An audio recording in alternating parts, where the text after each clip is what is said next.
So we won the Super Bowl in 2011, February, and my life changed for sure. I was, good football player up until that point, and then I became Super Bowl champion. I won MVP in 11. State Farm commercials came out, and now I was like a famous football player, and life was a lot different. And that was very tough to navigate and to stay grounded, to stay humble. But it was the beginning of a lot of the contemplation around unconditional self-love, and it took a long time and a lot of years, and I'm still working on it. It's a journey that has some ups and downs, but there's always a moment that kind of like is a perspective moment. And for me, it was sitting on the bus post Super Bowl with a trophy in my hand and a cigar in my mouth, on top of the proverbial world. We just won the Super Bowl.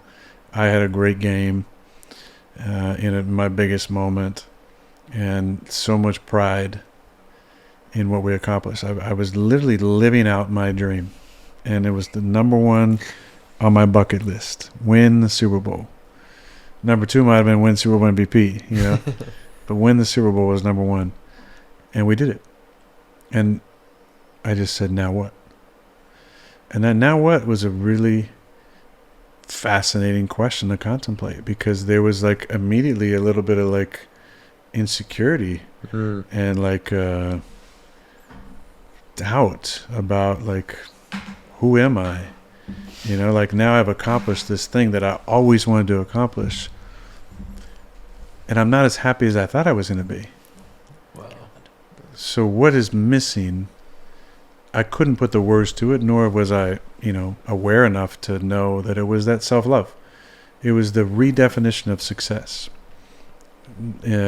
off of a win-loss matrix, strictly binary system, to again recalibrate that perspective, so that my reality is informing my truth of that there are values in life. And that success is not binary. It's not win-loss matrix.